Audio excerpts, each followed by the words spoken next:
Welcome back to another episode of Local Search Tuesdays. I spoke at Digital Dealer in Tampa a few weeks ago, and I grabbed some of the top speakers and automotive experts to share helpful marketing tips for car dealers in 2021.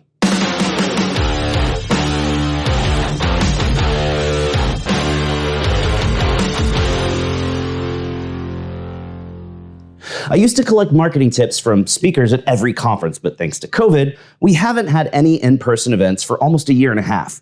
So of course, at the first conference back, I had to collect some tips to share with you. We got some awesome ones. Check it out. So here is a quick tip on Google My Business excellence and best practice. When is the last time you've audited all the categories in each of your Google My Business listings? And when I say each, that would be your sales, your service, your parts, your body shop.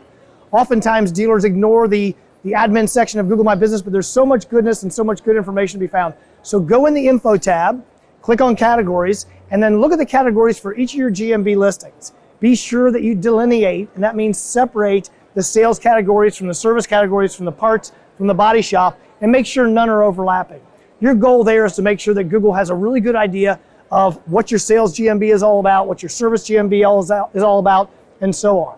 And so as you do that over time, you will increasingly win on non-branded category search. You also need to, of course, pay attention to reviews and other content that you would add to it. But that's a good quick tip.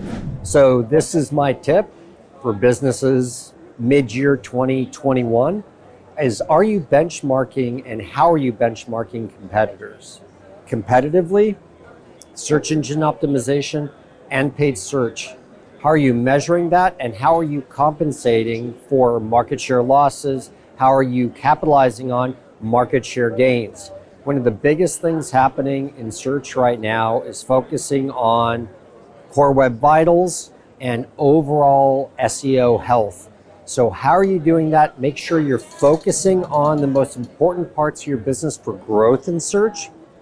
And then how are you measuring what is the results from that? Your phone call generation, your lead or form generation, your contact generation, visits, etc. Make sure you're being savvy, growing opportunities in your area, and capitalizing on those going forward. So one of the most important things when you're talking about internet sales is to make sure you've got a strong cadence for your BDC or your sales team. We have a good schedule for phone calls, email, and text, day 1, day 2, day 3. And even if there's not a text task, I 100% recommend every salesperson be the professional, follow up with a text message. It's the modern day thank you note. It puts you at the top of the queue. So when they're texting their mom, their cousin, their boyfriend, girlfriend, or their bookie, your name's showing up there at the top as Jimmy from ABC Motors, and a great opportunity to get their next vehicle. Okay, so I'm gonna give you guys an easy tip for communication. It's gonna be really simple. Anything that you talk to a customer about, any voicemail, any text, any email, you end it with a question. So if you do it like this, come here, come in my video for a minute. Okay, so I tell everybody this. Do you like the color red? I do. Do you like the color blue? I do. How do you feel about glitter? I don't have a feeling about glitter. Would you eat a dead squirrel out of the middle of the road? I know. That's a ridiculous question. Why did you answer it? Because you asked. Because your whole life you were taught that the polite thing to do is to answer a question when you're asked. Even a stranger will ask you a question in a store and you'll be like, and they'll be like, do you not hear me?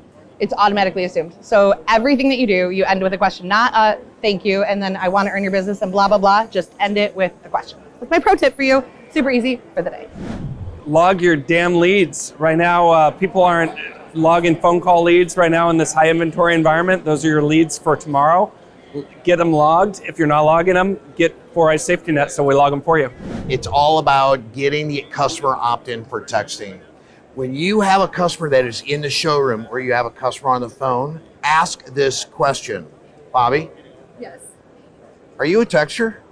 Absolutely. Great. What's your cell phone number? 989-672-9945. Great. Hey, I'm going to send you a text opt-in. Please reply back yes, and we can make this process so much simpler through texting. Sound good? Why do I have to do that? Because it's a requirement for the dealership. Everybody always asks that. That's right, but that's okay. It's a requirement. Keep it simple. Tell the customer what you want the path of least resistance to be, and they'll answer the question with a yes, so you can have texting. It's the number one form of communication. When you're talking to a customer, ask the question. You know, we've been in this price war for decades where everyone's trying to be the lowest price and losing money on cars. So I would suggest stop advertising with price and let the car be the star. Start focusing on selling the car, because consumers typically are shopping for a specific car, not a specific price. So let the car be the star, and you'll find that you're attracting more customers. Okay, automotive sales consultants need to take this car sales thing more seriously. If you're not building your brand within the dealership's brand, you're leaving money on the table. Simple quick tip is that you should be using obviously paid social media to be able to drive traffic to your website if you have one. If you don't have one, let's start there. But if you have your own website, one thing is this: instead of using basic stuff like cars, do something a little bit different. So certain demographics like the LGBT community or females or law enforcement. So yes, you could drive specific ads towards demographics, not just cars, prices, etc. Again, this is SVB. Thank you. So right now, interesting times. If you're not thinking about vehicle acquisition in your marketing, you're missing a big opportunity. For the first time ever in auto, the playing field is leveled, and you have the ability to slingshot your dealership by going after several different ways of marketing, from vehicle acquisition, customer retention, and customer acquisition. So rethink the way you're doing marketing. Have 5 people that are not in the automotive industry go through your service scheduler and try to schedule an appointment. A lot of service schedulers have bottlenecks because there's too many opcodes. It gets confusing, and we're relying on a consumer to tie their problem to an opcode. So have people outside of the automotive industry go through your service scheduler, get with your service scheduler companies, and really clean up those opcodes and make that process easy for your people. Pretty awesome tips, right?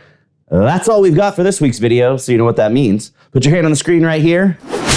We totally just high-fived because you learned something awesome. Thanks for watching, and we'll see you again next week for another episode of Local Search Tuesdays.